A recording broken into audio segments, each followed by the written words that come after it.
আমাকে 5 বছর রুম দেয়নি বিধানসভার মধ্যে। আমি কিন্তু ওই কাঁদা কাঁদা করার ছেলে না, আমি মাটিতে বসিনি। হ্যাঁ, বসেছে, প্রোটেস্ট করতে পারে। আমি নওশাদ সিদ্দিক আমাকে দেয়নি। আমি কারো মিডিয়ার সামনে কান্নাকাটি করছি নাকি? আমি চুপ ছিলাম। কোথাও লবিতে বসতাম, এখানে গিয়ে সেইখানে গিয়ে ওখানে গিয়ে বসতাম। আমি কাজ মিটিয়ে নিয়েছি 5 বছর ধরে। বিধানসভাতে একটু আমি মানে আমার যতটা সমর্থ হয় সেখানে আমি আটকাইনি কিছু, মানে আমি চালিয়ে গেছি আমার রুম দেয়নি বলে। আজকে দেখলাম কি রুমের জন্য তারা আন্দোলন করছে। হ্যাঁ, দেওয়া দরকার তাদেরকে, যে রুম দেয়নি এর আমি প্রতিবাদ করছি। দ্রুততার সাথে বিরোধী দলকে রুম দেওয়া দরকার। বিজেপি যতদিন চাইবে পশ্চিমবাংলা তৃণমূল থাকুক ততদিনই থাকবে। আর বিজেপি যেই দিন বলবে যে না আমি আর তৃণমূলকে পশ্চিমবাংলা রাখবো না, সেই দিনই উঠে যাবে দলটা। আরে তৃণমূলের সব থেকে বড় অপরাধ তৃণমূল করেছে বিজেপিকে হাত ধরে বাংলায় নিয়ে আসা। আজকে বিজেপি সরকার তৈরি হতো না, এই ফ্রন্টে নিয়েছে না লড়াই করার গল্প শোনালে।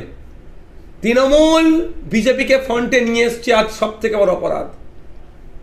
80টার কিচ্ছু দাম নেই, 80 আর 0 সমান। কারণ দুর্নীতি করে দলটা এই পর্যন্ত পৌঁছে গিয়েছে, ভয়ে মুখ খুলতে পারছে না।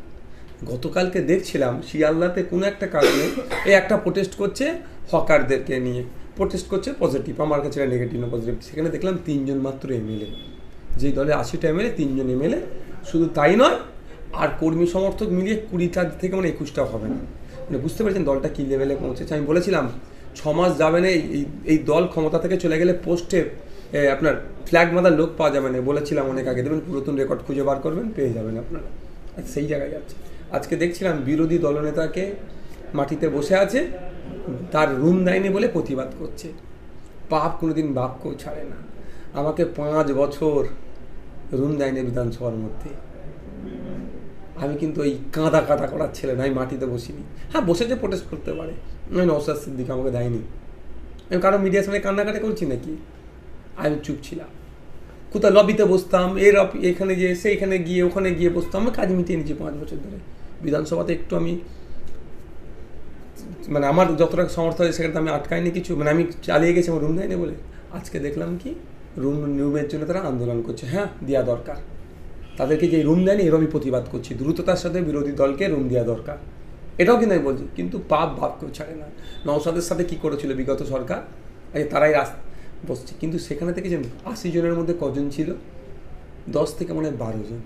এই দলটা আর মানে বিজেপি যতদিন চাইবে, এখনও বলছি আবার, বিজেপি যতদিন চাইবে পশ্চিমবাংলা তৃণমূল থাকুক ততদিনই থাকবে।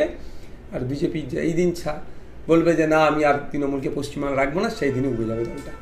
পশ্চিমবাংলা থেকে টিএমসি মুছে ফেলার পিছনে নওশাদ সিদ্দিকী ও হুমায়ুন কবিরের হাত, কি বলবেন? ধরুন আমার এইটা নিয়ে আমার সাথে একটা আপনারা করুন, লাইভ করবেন, একটা দিন করুন, আপনারা চ্যানেল মিলে সাধারণ মানুষকে বার্তা দেবেন। একদিন লাইভ হবে, লাইভ আলোচনা হবে।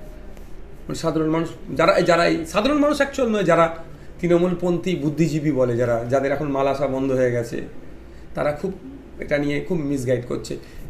আমি আমার উত্তর দেব। আমি হুমায়ুন কবিরের উত্তর দিতে পারবো না, আমি অন্য কারোর উত্তর দিতে পারবো না। আমি লাইভে বসবো, কোশ্চেন করবে, যুক্তি দিয়ে তার কথাটাকে আমি কাটাবো।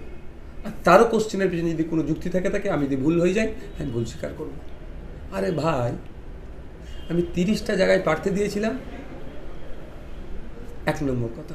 দ্বিতীয় কথা, আমার একটা কথা সাম্প্রদায়িক আছে যে অন্য ধর্মের মানুষ আমার উপরে ক্ষিপ্ত হয়ে আইএসএফকে ভোট দেওয়া তো দূরের কথা, তৃণমূলকে তো ভোট দেওয়া দূরের কথা, বিজেপিকে ভোট দেবে, এই ধরনের কেউ আমাকে একটা শব্দ বলতে পারবে? তো কিসের জন্য বলুক? আমি আমার ভাঙনের কথা বলি। গতবারের থেকে 20,000 ভোট আমি বেশি পেয়েছি। গত 2021 সালে আমি আমার নন মুসলিম ভাই তথা হিন্দু ভাইদের খুব একটা ভোট পাইনি ভাঙর থেকে। এবারে আমার ভোট বেড়েছে, তাদের প্রচুর ভোট পেয়েছি। এখন ব্যাপারটা হচ্ছে বারবার কারো ঘাড়ে দোষ চাপিয়ে দিতে হবে। আপনার খেয়াল আছে 21-এর পরে বা বেশ কয়েকটা নির্বাচনের পরে লক্ষ্মীর ভাণ্ডারকে নিয়ে অনেকে খিল্লি করেছিল, এই লক্ষ্মীর ভাণ্ডারের কাছে হেরে গেলাম।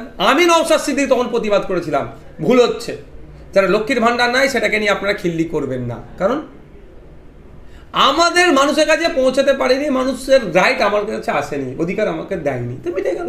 তার জন্য কার দোষ চাপাতে হবে কেন? তো এইটা হচ্ছে তৃণমূলপন্থীরা দোষ সরকারটা তো বিজেপির হাতে তুলে দিয়েছে, বিজেপির হাতে তুলে দেওয়ার পরে দোষ তো নৌসাদের ঘাড়ে চাপ, সহজ আছে ওটা, নরম জায়গা, ওটাকে টেপো। মমতা বন্দ্যোপাধ্যায় বলছে আগামী পঞ্চায়েত ইলেকশন আছে বা পৌরসভা ইলেকশন, এমনকি 29-এ এমপি ইলেকশন, সেখানে দল ভীষণভাবে ফিরে আসবে। আপনি কিভাবে দেখছেন? হ্যাঁ, ভীষণভাবে কীভাবে ফিরে আসতে হবে আমি দেখতে পাচ্ছি তো। প্রার্থী খুঁজে পাবে নাকি দুষ্কর আছে, এটাকে বলে রাখলাম।